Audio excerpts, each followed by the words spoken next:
Hello and welcome back to another episode from the Studio Blocks server. This isn't the Studio Blocks server, is it? This is my redstone testing world. Well, that's still convenient because today we have to do some redstone testing. Specifically, we're going to be making a game. So I'm going to find some space while I talk to you about the game we're going to be making. I want to do a scavenger hunt. Quite simply, so the players will be given a number of items. So they'll get a shulker box with 27 items or blocks, or the names of 27 items or blocks. And their goal will be to collect all 27 as quickly as they can. So, of course, it's not going to be a fair game. It's entirely possible that you'll get 27 very easy items while somebody else will have to collect beacons. They only have to collect one of each thing, but still. So we're going to be designing the staging area for it. I mean, the staging area is going to be inside the racing centre, which we've been working on with the trophies. But there's got to be redstone, because we need to have those 27 random things. And there are a lot of items and blocks in Minecraft. I've not included all of them. There's stuff like the lingering potions I've not included, the splash potions, the arrows. We can just do the standard potions. We are going to do the standard potions. We're not going to do the advanced forms of them. So, for example, we've got the potion of night vision, but not potion of night vision 2. Just the standard versions of the potions. I've been kind. We're not going to be including any of the netherite stuff or anything made of netherite. I think I've got rid of all of that stuff now. And some other bits and bobs that I've decided to get rid of. But we've been left with 1,160 different things. So I need to build a randomizer with 1,160 options, which is not as easy a task as I first thought. So I want to talk about why that isn't so easy, first of all. So I don't want to have a ton of hoppers. So obviously we're going to have droppers, we're going to have hoppers leading into them. Droppers because they give random items, and we would have droppers leading into them. So hoppers leading into them, and then have a rail system going above. I just have a minecart dropping the items back. Saves on hoppers, saves on lag. But then if we have this completely full, let's get something non-stackable. Let's go with shovels. If we've got the system completely full, then, well, we need a lot of these. There's only 14 items there. We need 1,160. So we need this setup 83 times. You can check my maths. So if we're only getting 27, then odds are each one won't be selected more than once. So these 4 items are never going to be seen. So that doesn't work. So we need to make sure there's nothing in there. We're only taking stuff from inside the dropper. Which is where the problems start to come in, because the obvious thing is to take a signal to figure out when the dropper is full. But if we did named bits of paper, which is what I would like to do, so let's get some paper. I only need one. And we fill that up, then that's only giving a power signal of 1. And it's going to give a power signal of 1 if there's only one thing in there, so we can't tell the difference there. If we got something that's stacked to 16, like, let's get buckets.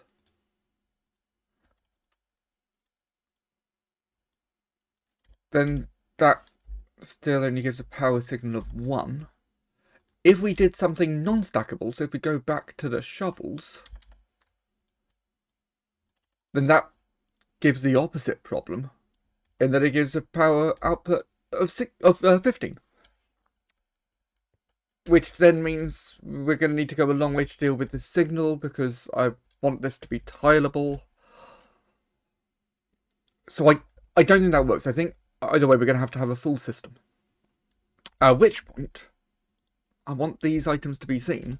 So I think what we've got to do is design a shuffler. So that's going to be the plan. We have 83, I think I said, of this setup going round. They're going to go into a shuffling system, which shouldn't be too difficult to design. They've all got to completely empty out and then be refilled. Then, when they empty out, we siphon off 27 of those items to fill a shulker box, and then put all of the other items back in. So then they should be going in a different order to how they came out. That's the idea. So I think I'm going to get an initial setup going, so we can work on each bit of that individually. And that's the plan for today. We're going to build, or at least design, this farm. I don't think we're going to have time to build it. And when I say farm, I mean game. I do a lot of farm design. Give me a break. We're going to design this game. Let me get this set up in a nicer way. I'll be right back. Okay, we have a nice square of droppers. You know, as everybody wants in life. I have too many hoppers. I needed 83, I've got 100. But that is going to be useful to me later. Also, at the moment, the rails just go round in a square and don't actually leave the square, which is not useful, but we'll make it useful later. Baby steps, folks, baby steps. Let's make a basin for items to be shot out into. So let's grab some glass, and then we're going to fill in these corners. And in fact, I may as well just show you from one side. Making a basin, nice and simple. You start out with just enough glass to fill in the square. Now, why am I doing it that way? But we can use commands.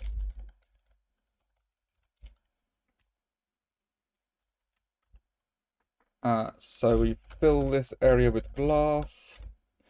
You put down a bit of water. Where's my water? There it is.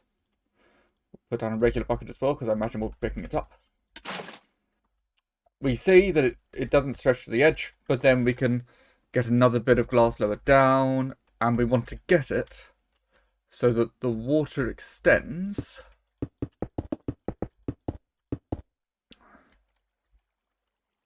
to here. And then everything's going to fall down that hole in the middle. Now, it does mean we might need to start dropping it down further back. And we can figure that all out now. Because it goes out 7 blocks each time. There's our source. So go out 7. 1, 2, 3, 4, 5, 6, 7.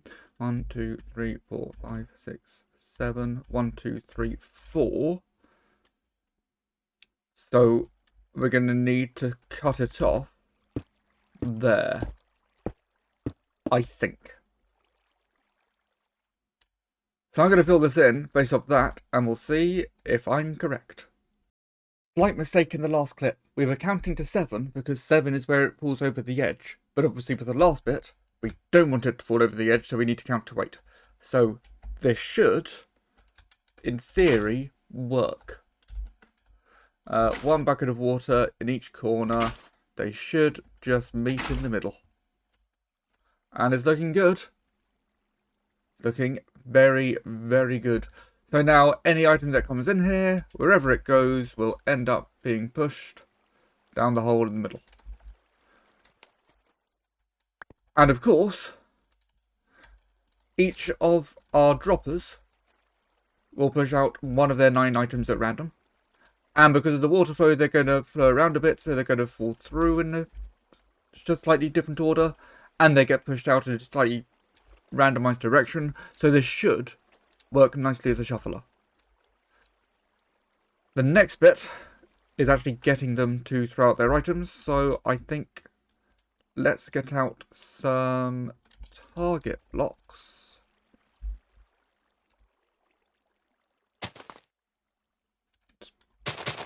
So I'll get a row of target blocks next to them.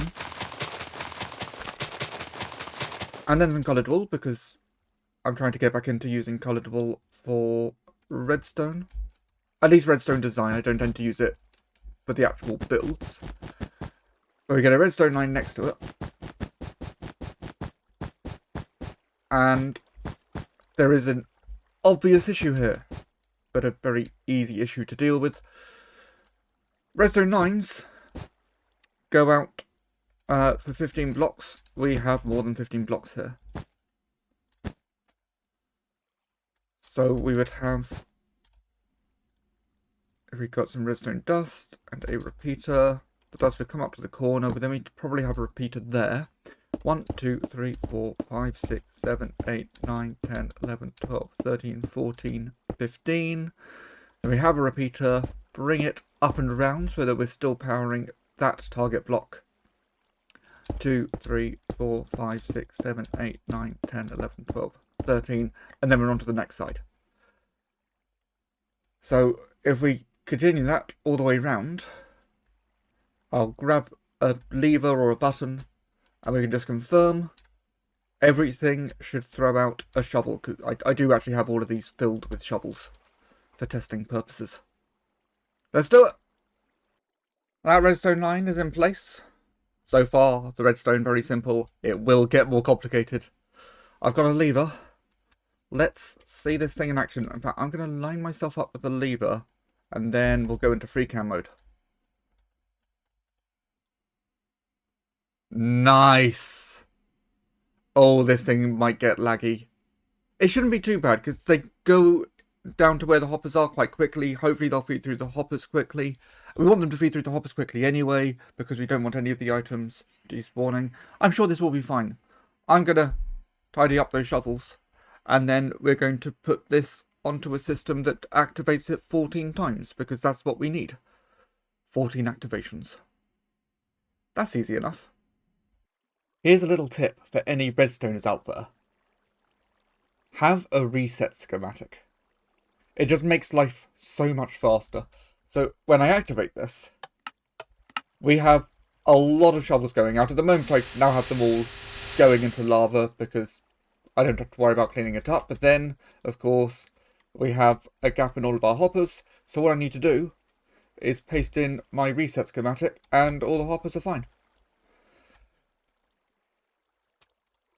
So now, the timing system. I'm thinking, keep it simple. So maybe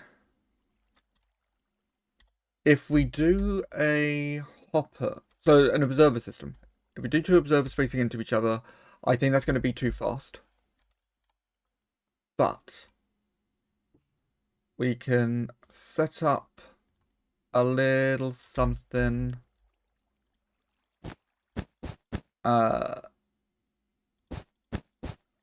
like this.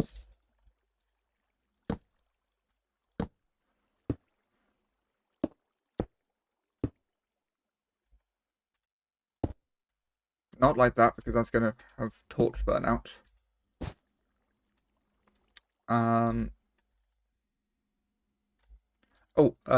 If we do it this way, put in another couple of repeaters just to slow it down a bit. There we go. And then we can turn this on and off simply by adding and subtracting that block, which we can do with a piston. So we get a piston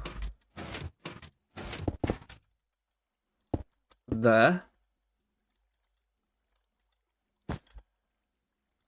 For now, we'll just do this with a lever. Excellent. So now all we need to do is time how long that piston should be out, which I'll just do with some experiments. for everything to clear out. And we can do that with a comparator cooldown clock. I don't know. I never know what these are supposed to be called. I just like to call them comparator cooldowns.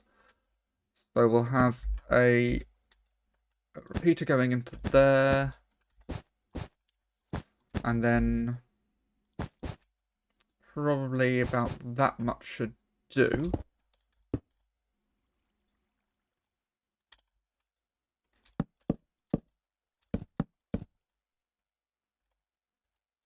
We'll have a better system of activating this.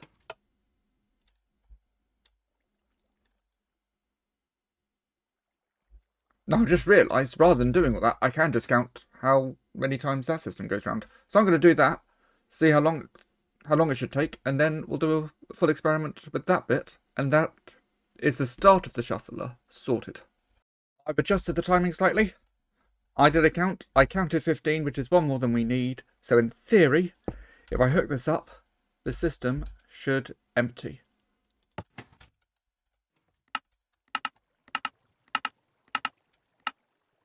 That is a lot of items.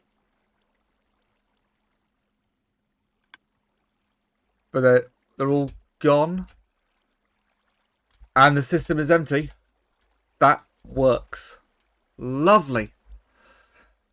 Now I've just got to figure out where they go from there. I'll get back to you.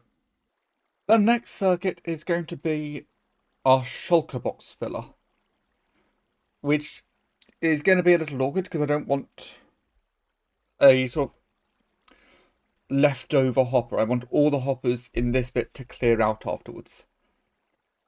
So let's work on this together. So we'll have...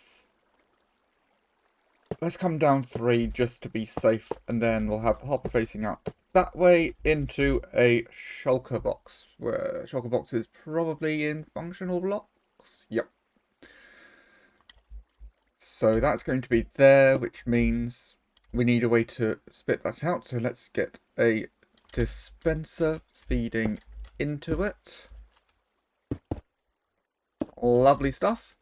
Now, we can't check if the shulker box is full because we're going to be using named bits of paper, so it's not going to be full. We're just not going to have anything more going into it. Oh, the other thing we want to do, let's get some more hoppers going down because that's where they'll be going. We want to make sure that that hopper gets locked. So for now, we always test every bit of the circuit, make sure it works. So we do that, and then that should go into the shulker box and not go any further. Wonderful.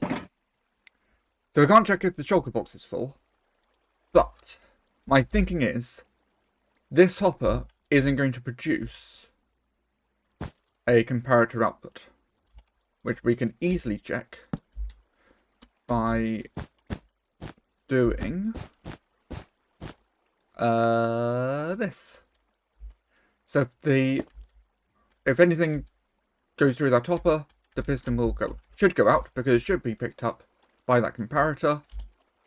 But because of the flow of redstone, items get pushed and pulled in the same tick. So redstone torch goes straight into the shulker box, but then when it backs up, the comparator will activate, so we're going to use that to tell when the shulker box is full. We do want another piston there facing down, and then a hopper not immediately beneath the shulker box because it will take stuff out. So we leave a block of space. That should work. Okay. So then we need, when this is full, it tells the system to spit out the shulker box and open up the hopper. We can get it to get another shulker box out at the same time. Yeah, this should be quite easy. So I think what I want to do, because this could back up again later on, it shouldn't, but just in case it does, let's put this into a pulse. Oh, well, you just go to that torch. pulse reduction thingy system. So it just becomes a single pulse. May as well make that 2 ticks. So we want that to push the piston first.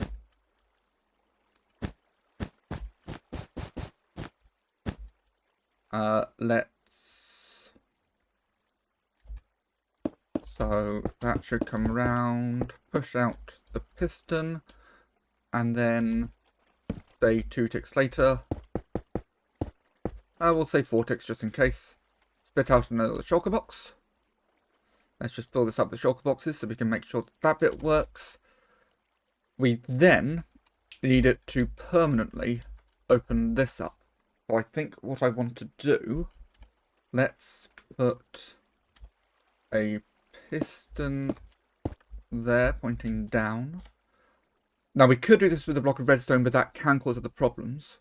So instead we're going to push my preferred method is a cauldron full of water.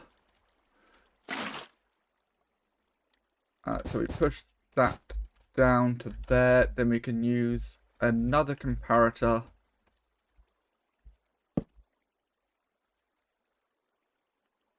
and we want that to lock this circuit. So when that's down, we want that to be off. Okay, so let's get rid of those. Then we can grab a target block and a torch. And it shouldn't matter having a torch there because that... Oh, that is going to activate. Yeah.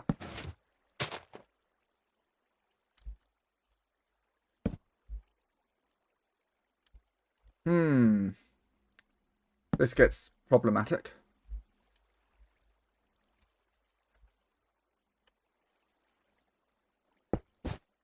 I suppose another way we could do it is have the comparator this way.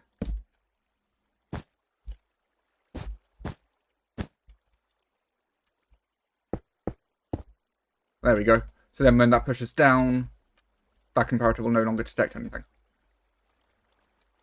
So if we fill this with stuff, and then we fill this with mostly stuff,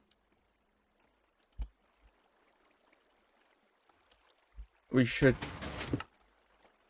Excellent! So we've got the shulker box in there. The items have been allowed to flow through. Right, that works. I'm going to figure out the next bit. As you can see, this has undergone a major redesign. It still basically does the same thing. What it doesn't do is spit out the shulker box anymore, because I realised that if the shulker box does spit out and this does back up, then our stuff can go into the shulker box again, which I don't want happening. So we'll activate that at the end. That's actually going to be part of this next circuit. So where do I want this? I think here. Yes. This is going to be our minecart loading system for returning all of the things. And I want a few minecarts involved in this. I don't know how many. That's going to require a bit of experimentation. But, so if I've got a detector rail there, I have a design already for a little sort of station type thing. So if we'll do one more for now, and then I will see what adjustments need to be made. So, we have redstone blocks along there, and we cover them with powered rail, not in the middle, with detector rails in between. Now this one's going to be a little bit special, but what we can then do is take a redstone signal up to here, which is going to go into a sticky piston, with a fence. So for now, for this one, we'll just put a fence down. But what that means is, when we have something there, this bit gets blocked off. And then we'll have that repeated. But then as soon as this one moves on, then that can move forward. And they all just move forward one at a time. So then that one can start filling up. And everything can move on. What I then want to do is detect how much is in the minecart. Oh, that should be up there. And as soon as there is a minecart at any point with something in it, we'll put in a little timing circuit so they can get to full. And then we'll move everything on. We're going to do this for when all the minecarts are in there. And we're going to be detecting every minecart because it might be that the last minecart that went off didn't drop everything off. This is going to take me a little while to figure out, so I'm going to do this off camera. Somehow, my first attempt at the timing system was pretty much spot on just from a guess. I'm quite happy with that. So at this stage, the system is nearly done. I want to give a test of the shuffling, just to make sure everything does get filled back up, we're not losing anything. We do have more than what we're going to end up with, which we've already discussed. But that means that if all of this stuff comes back, we've definitely got a good system going. Then all I need to do is get a line from here up to the dispenser, which will be quite easy to do because we've already got signals saying if the minecarts are all there, and then we can take a signal off here to say, well, we know if they're all empty, because if any of them has something in it, this line is on. So as long as this line isn't on, they are all empty, so we can combine those signals to send a signal up to there. And then the system is ready. I just need to figure out how to make it fit in. But we'll do that after the episode. So I'm going to run a test. We'll see what happens. I did not do the maths. I didn't even think about the maths. 1,160 items is too many to go through one hopper stream in less than 5 minutes. It's going to be about 7 minutes. So we now have multiple hoppers catching them, which are split into 2 hopper streams, which feed into 2 sets of minecart chests. We have a little bit of a delay across here, so when this one gets sent off, this one gets sent off a bit later. They then both go up onto the same line, and then when they come back, they go across this little mechanism, which is going to evenly split them between the 2 lines. So everything works fantastically, and it now returns all of the items. We have one more line to do, which is getting this to activate. So let's go, let's just skip to a completely different colour. Let's go light blue. But this is some simple logic. We want the minecarts to be there, which means these lines will be on, and we want all 8 of them to be on, which should be really simple. All I think we need, torches.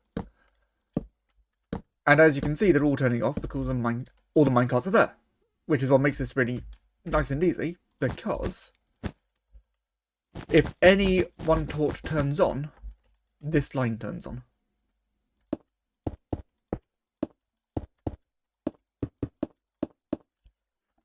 So we can then have a repeater on this side, because that was less than 15 blocks, so the ones at the end will activate this.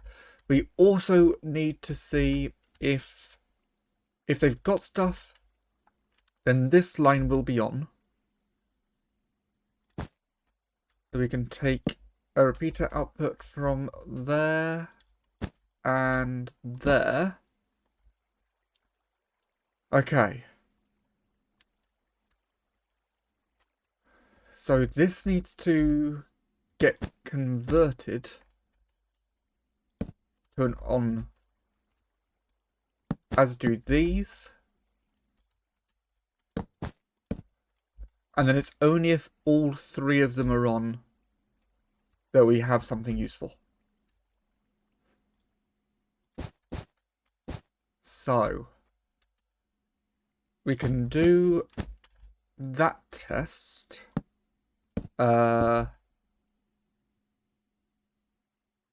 Oh, do we just...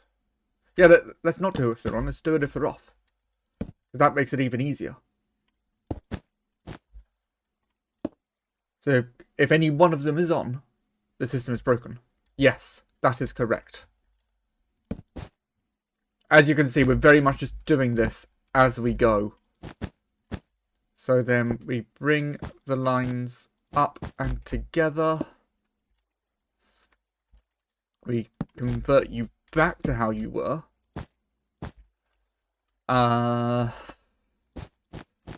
Sure, let's go over the tracks. We need to send this thing up anyway.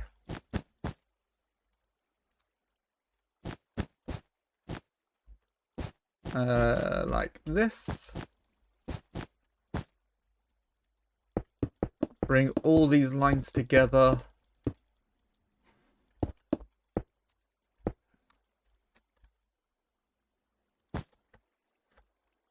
That's not what I wanted. I wanted you out to the side. Thank you. And then as long as that torch is on, we're good.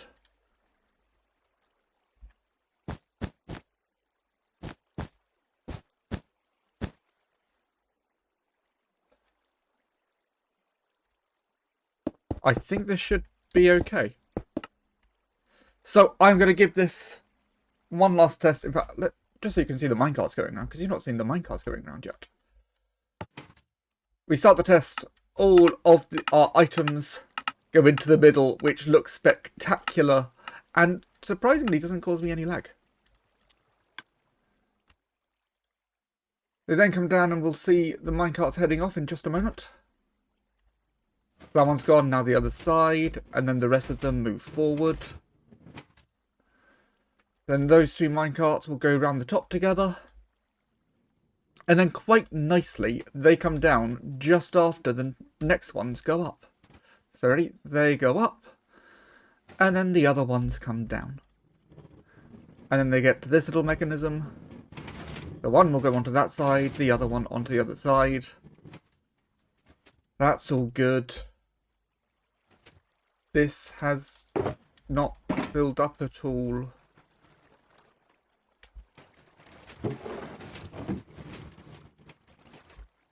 Oh,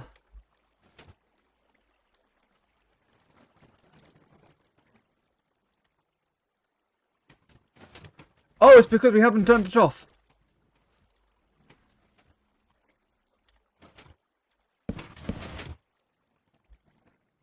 Okay. Right, that's not going to work. So we need to make sure that gets pushed back as well. Oh, why are you still active? That...